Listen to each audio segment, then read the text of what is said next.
Hello everyone, TMMgamer here, and today I'm bringing you a beginner's guide to the Mass Effect 3 multiplayer, because Mass Effect 3, and the multiplayer bit especially, is a game I absolutely love. I mean, it's fantastic. It's a really brilliant game, but I've been getting quite a few comments recently on Mass Effect 3 videos I've uploaded and a couple of live streams that I've done Mass Effect, saying that you don't really understand what's going on and you think it's quite complicated, and when I'm talking about the game you're like, what does he mean? What is he talking about? So what I'm going to try and do today is give you just a nice beginner's guide to the game, explaining the basic premise behind it, what it is, how do you do well, what the classes are, all of that stuff. So what I'm going to do now is just launch straight in with a basic overview. Now, as most of you guys probably will know already, the multiplayer on Mass Effect 3 is a 4-player co-op against AI opponents. Now, the reason they did it this way was because Mass Effect is such a huge single-player game. They didn't really feel, when I say they, I mean BioWare,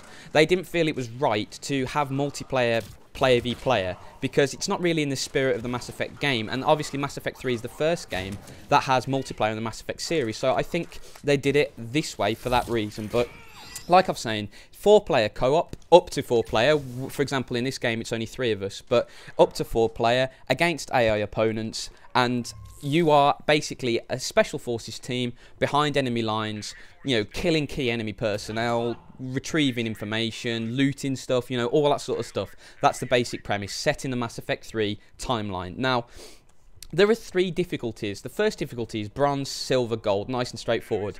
Now, bronze is a very easy game. You can do bronze with 3 players who really don't know what they're doing, just experimenting, just to have a bit of a chill. You can do bronze very easily.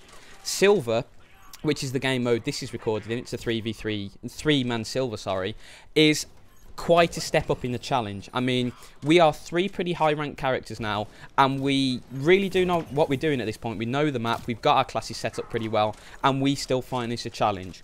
Gold, even if you have 4 players, maxed up, ranked up fully, is a very hard challenge. So the difficulty curve is quite steep online, but I quite like that, because it means if you just want to go in and have a bit of a chill, you can go and play bronze. If you want a little bit of a challenge but still mess around, you can go and play silver. And if you're in the mood for a little bit of a test, you want some competition, you can go out and play gold. So that's a really good thing about that. I like the quite broad difficulty curve. But let's go into a little bit about the enemies. There are 3 enemies you come up against: Reapers, Geth, and Cerberus. Now, as most of you guys probably have no idea about the Mass Effect storyline, I'm going to keep this nice and simple. Cerberus, which are the enemy I'm playing against in this gameplay, are a human terrorist organisation. They are led by a guy called the Elusive Man, and he is a key part in most of the Mass Effect games, especially Mass Effect 2 and Mass Effect 3.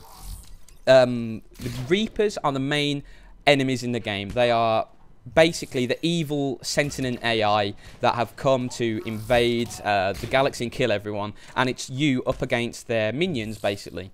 And Geth are a synthetic AI race that were created by another race in the game called the Quarians, and there are 2 groups of them. There are the bad ones and the good ones, and you fight against the bad ones. That's the very basic overview of that. So that's all I'm going to say about the enemies at the time.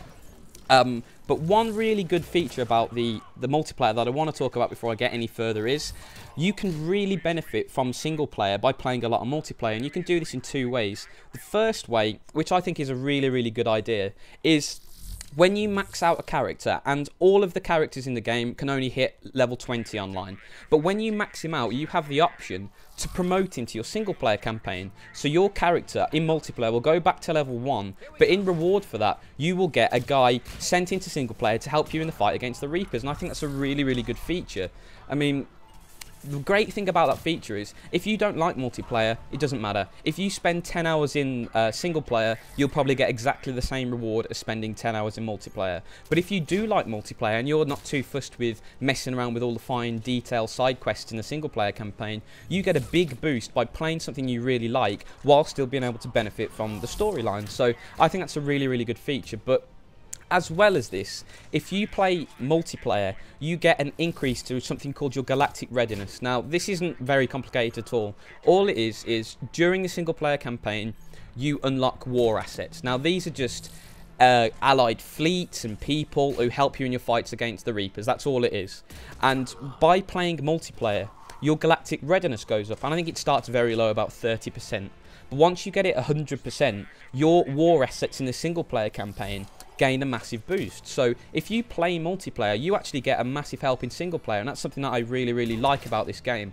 Because, you know, I like the multiplayer, but I hate the Mass Effect 3 ending. So I am not playing Mass Effect 3 single player until the ending is fixed.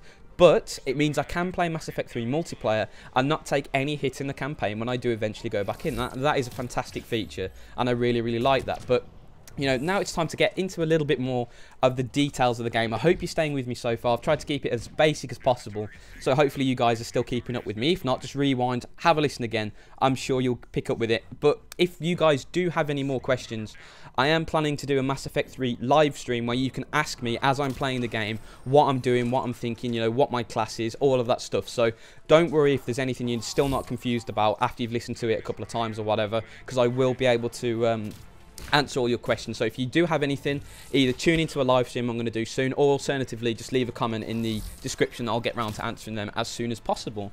But like I was saying before, there are multiple classes you can be in Mass Effect 3 multiplayer, and the class system in Mass Effect 3 follows quite similarly the class system in Battlefield 3. And in Battlefield 3 you've got things like, you know, the medic and the basic soldier, and all of these classes are slightly different and they all have their own strengths and weaknesses.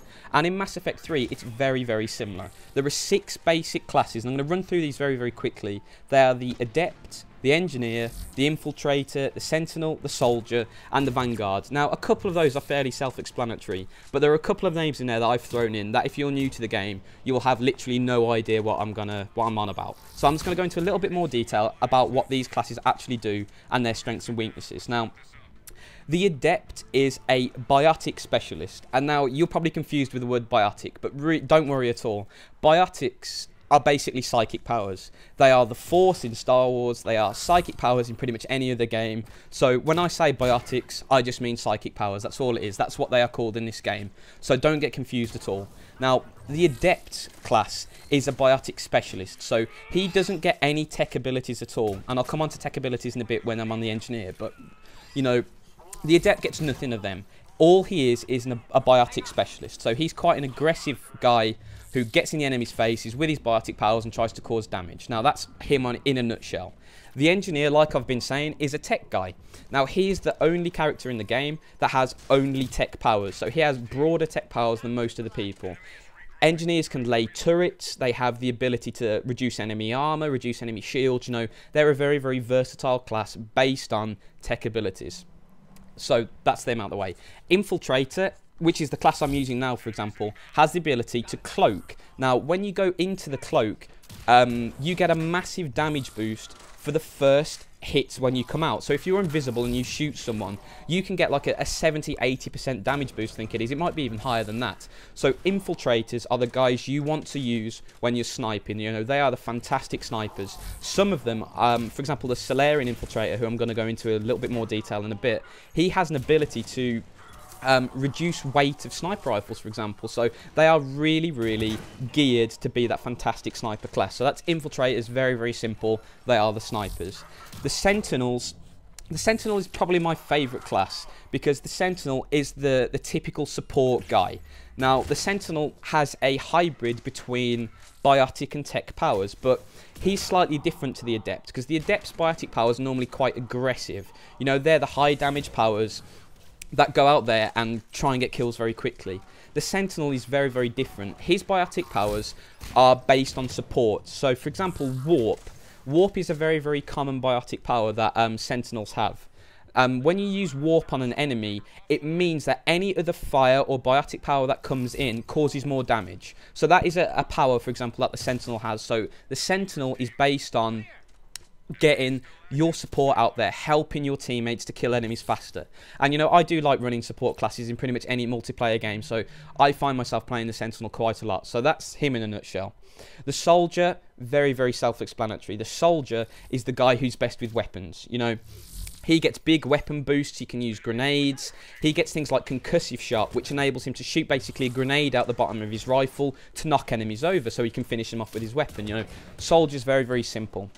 The last one is the Vanguard. Now, the Vanguard is a very, very aggressive biotic specialist. Now, pretty much every Vanguard class gains the ability Biotic Charge. Now, Biotic Charge is an ability that enables you basically to teleport around the map.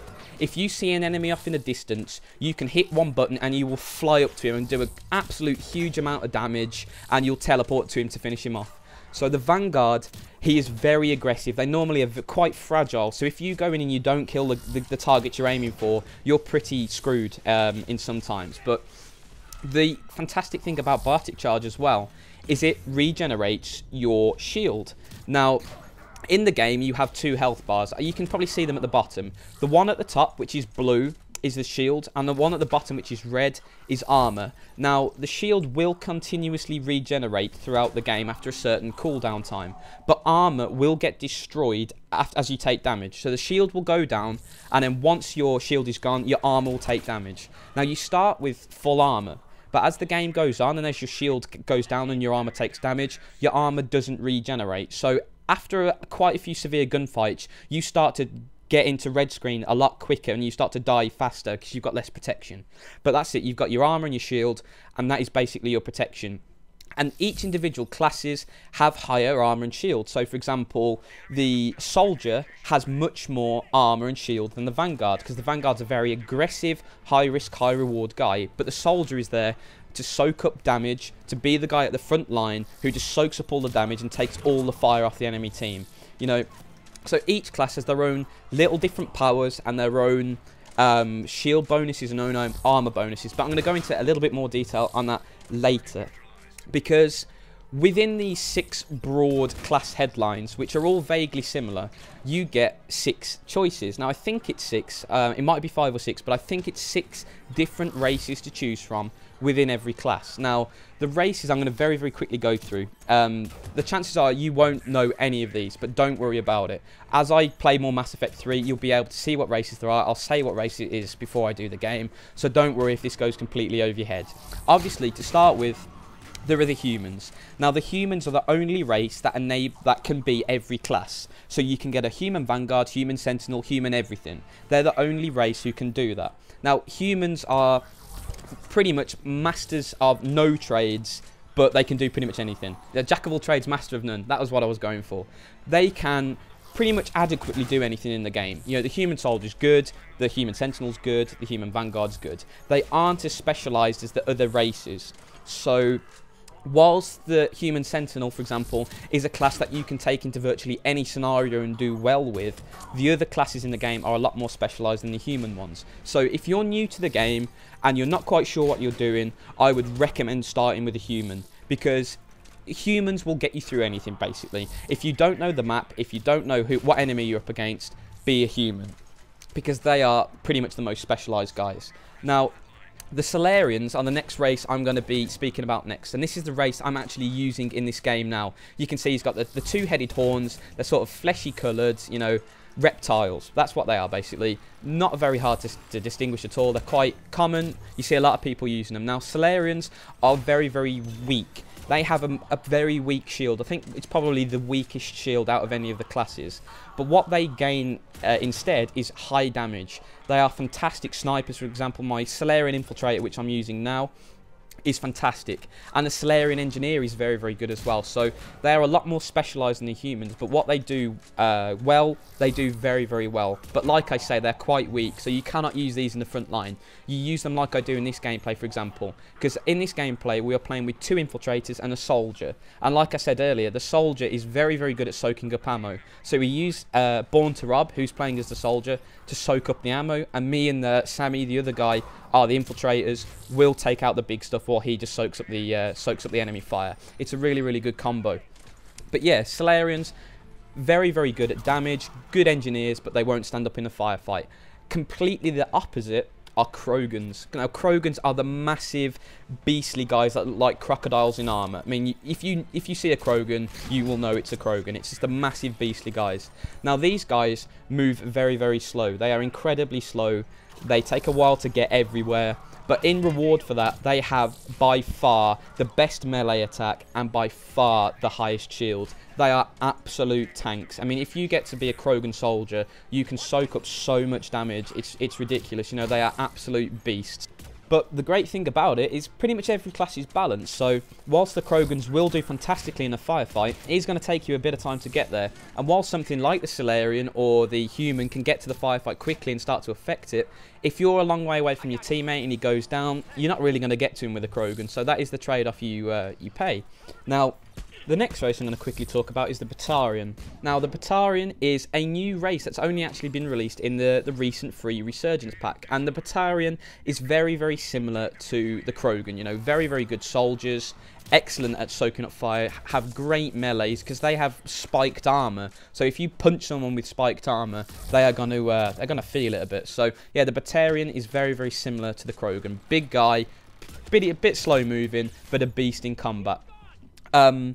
There's a couple of others who are very, very similar in that sort of style. The Turian, for example, is another very, very good soldier. Now, the Turian's the guy with the big head spikes and the greyish-white head. You know, they're very, very straightforward. That's the good thing about, you know, Mass Effect 3 races. They're all so different to one another. Once you actually understand who they are, you never, ever get them confused because they all look completely different. They all do completely different things.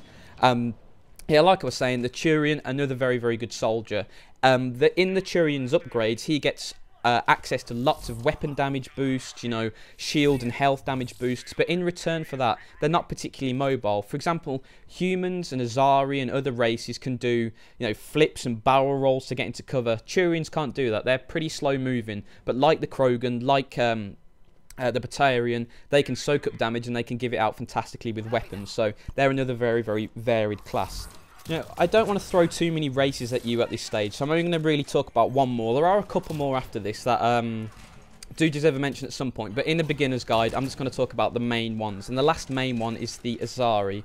Now, the Azari's main strength is their biotic powers. You know, they have some unique biotic powers, and the Azari Justicar, which got released in the Resurgence pack recently, is the only character in the game that can get a biotic shield around your teammates. So they really are fantastic at biotics. So if you are interested in biotics, Azari are very, very good to go for. But you know, that's a very, very basic overview of the races. There are others. There's the Drell, the Geth, the Quarian, but you know, they're quite specialist races. You don't really get too many Drell classes, and you don't really see too many people using the Drell, apart from like the Drell Adept is the only one you would see used a decent amount. But those are the main races I'm going to talk about. For the rest of the video, I'm going to talk a little bit more about the little nitty-gritty of the class setup. Now, I've touched on it a little bit more, mentioning things like warp and biotic charge and stuff like that, but I'm going to go into a little bit more detail now. Now, every class, every set class, for example, like the Engineer, has 3 skills. Now, you can see them at the bottom. There is one activated by pressing triangle, and then one R2, one L2. You know, these are the powers. Each class has 3. Now, for example, Engineers will all have a tech-based power. Now, most of them have tech armor, but each individual race within that class, so for example, the Solarian Engineer, the Human Engineer, the Quarian Engineer, they will all have slightly different powers. And now this is really what gets me into the great bit about Mass Effect 3, because you could have 6 people play Engineer, and they could be 6 different Engineers. Now, they all have slightly different powers, so whilst they are all an Engineer, they play completely differently, and that's the great thing. I'm a level 100 and I think I'm 120, around there, somewhere like that. I still haven't unlocked all of the classes. I still haven't played all of the classes I've unlocked, and I must have unlocked about 20% of the weapons, you know, after all of this stage. There is so much depth and so much detail in this. It's absolutely fantastic, and the class system really helps get that across, because whilst, for example, in Call of Duty, you can choose the perks you want, in Mass Effect 3, you have to choose the individual class that gives you the perk setup you like the best. So it's all about experimenting with different classes, different weapons. You know, it's a fantastic experience, you know, to just go out there and try a new class and find out that you've actually really enjoyed it. For example, I spent a lot of my early game playing as the Vanguard and Sentinel, and I never gave the Infiltrator a try. I think this is like the 3rd or 4th game I've played the Infiltrator as, and I absolutely love this now. I think it's my 2nd favourite class. It's absolutely fantastic, and this is a class I've only just discovered, and like I was saying, there's still about 10 or 11 classes I haven't unlocked. You know, almost all of the new ones that got released, and even some of the ones that were out on disc, I still haven't got, and I'm a level 110. And that's, you know, the really, really good thing. If you just want to go into this game, have a bit of a relax, be arcadey, you can go in and play a bronze. But if you really want to get into it, you can. It's an absolutely brilliant game, and you know, there's still so much of this guide to go, but I think you can actually, you know, tangibly sense my excitement for this game. It's a game that I rarely get this excited for games. I mean, I don't get this excited for CODs anymore because of all the unfortunate randomness in that, and the quite frankly terrible game design in terms of death streaks and whatever. But in Mass Effect 3, there really isn't anything that frustrates me. In multiplayer, in like the first couple of weeks, there were a few bugs, but they've actually been pretty good at patching the bugs. You know, I haven't bugged out of a game in a long, long time. I've had the connection drop on the games a couple of times, but you know, it's a hell of a lot less random and often than Call of Duty is. You know, it's about 1 game in 20, it will drop out, and it normally drops out in the first 2 levels. So you haven't spent, you know, 25 minutes on the level only for you to get nothing, which is very, very frustrating if that does happen. So the connection's good. The multiplayer isn't particularly buggy anymore, it's pretty well patched. It's very, very good to experiment with. It really is excellent. But let's get a little bit back onto the classes a bit, because like I was saying, each of these individual classes, for example, the 6 engineers, all play slightly differently, and they all have their slightly different powers. So they might have all a common denominator, which might be tech armor, for example, in a Sentinel. But some Sentinels will have overload, and some will have warp, and some will have throw, and some will have all sorts of different powers. And it gets even more in depth than this, because whilst, for example, me and Sam in this game are playing the same class, we are both playing as the Solarian Infiltrator. Now, you might think that because we're the same guy, we'd have roughly the same abilities and do the same things. And in the early levels, this is true, because every single class has 3 powers that you can use in game, and it has 2 passive ability powers. Now these are fitness normally, and something like Solarian Operative or Alliance Training or something like that. Alliance Training is for the humans, Solarian Operative is obviously for the Solarians. Now fitness boosts things like health and shield, you know, all sorts of this, but Solarian Operative is where the choice really comes in, because you can either choose to upgrade the amount of damage you do with a weapon or with powers. You have to make a choice, because the first 3 levels in every upgrade are picked for you. So 1, 2, 3 are picked for you, you've got to upgrade them. But when you get to 4, 5 and 6, you have a choice for each one. So whilst you might be identical level 20 Solarian Infiltrators, you can actually play completely differently. And this enables you to set up your guy however you want him. And I'm just going to talk a little bit about the Solarian that I'm using in this gameplay, because it's in the example that you can see. For example, I have a cloak. You can see me cloak regularly to snipe. And as you guys know, because I said earlier, when you go into a cloak and then shoot someone or use a power from that cloak, you gain a massive damage bonus. And I've already upgraded the damage bonus several times. So I think I'm about a level 17 Infiltrator at this point, somewhere around there. So fairly high level. But I've already got a lot of weapon bonuses. But what I decided to do is, on the cloak, there was an ability that enabled you to stay hidden after you've used a power. So what you can do is cloak, use a power, and then shoot, and both of those things will get the damage boost. Because if you don't have the upgrade, you can, for example, instead of getting the upgrade, the other choice is just straight off damage. Now, you might be tempted to take the straight off damage on, because I think it's a fairly hefty chunk of damage, but what you've got to remember is, if you take that damage upgrade, you only get it on one thing. If you take the cloak upgrade that enables you to shoot a power and stay cloaked, like I am here for example, and then shoot a guy, I get the damage boost on 2 of them. That was really good timing in that gameplay then. That was fantastic. But yeah, like I say, that choice really is fantastic, because it enables you to play the level and the game slightly differently. For example, I like to be the guy who does quite a high overall damage. But for example, if you were a sniper who liked to go for headshots, you could go for the damage guy, because if you shoot a guy in the head with that extra damage, he's going to die.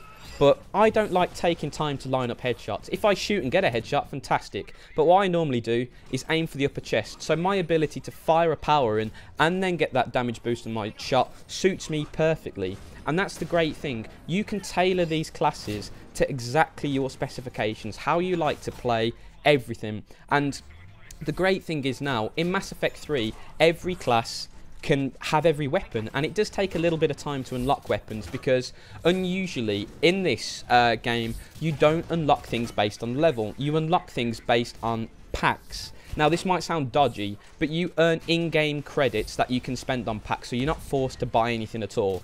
And when you do the gold missions, which give you quite a substantial amount of coins, you can get packs very, very quickly. So it does reward you for getting better and getting the better packs, and you unlock better things and better weapons and so on and so forth. So that's the really good thing. I have played this game a lot, and I'm still absolutely nowhere near getting all of the things, getting them all upgraded, because you get every weapon once, but then you have to get it a further 9 times. You upgrade it every time you get it. So you might have every weapon in the game, but some of them might be only level 1 or level 2. So there really is so much replayability. It's so fun.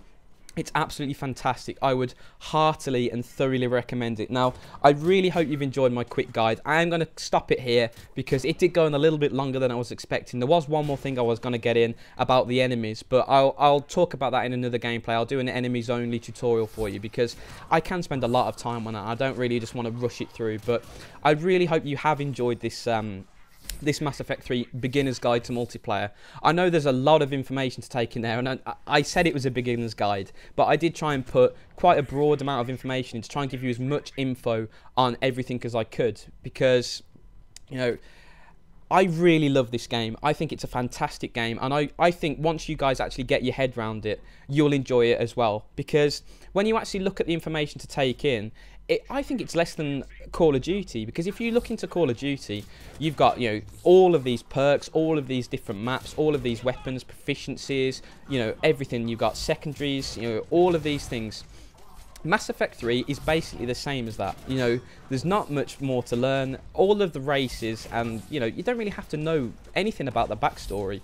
You just have to know that, you know, Solarians, for example, are good with snipers, and Krogans are hard to take down, and stuff like that, you know. So the information is there if you want it, but if you're just in there to have a good time and enjoy the multiplayer, you can do that as well. And that's really why Mass Effect 3 is so high up on my list of games at the moment, because it caters to literally everyone. There are some times when I go in and I just want to play a bit of Mass Effect and chill out and have a chat with some mates or whatever, and you can do that. But then there's other times where you're like, yeah, I really want to try and do a hard level and challenge myself here, and we'll all get the great classes set up and get all our weapons sorted and save up for the big packs and stuff. So it's there, whatever you want to do, you can do in this game, and it really is absolutely fantastic. So once again, I would recommend heartily checking it out, you know, watching a few trailers, watching a few reviews, watching a few of my Mass Effect 3 videos if you haven't already, and I really hope you like it, because I certainly do.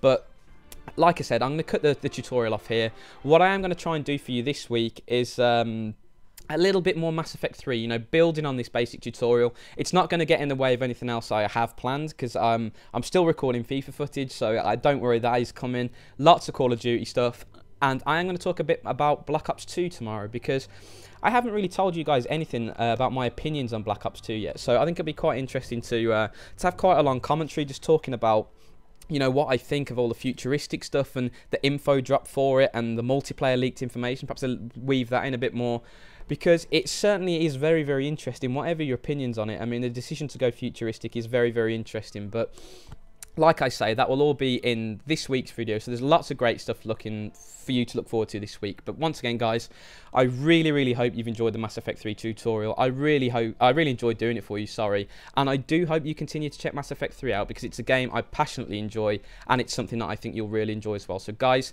thank you so much for watching. Have a great day.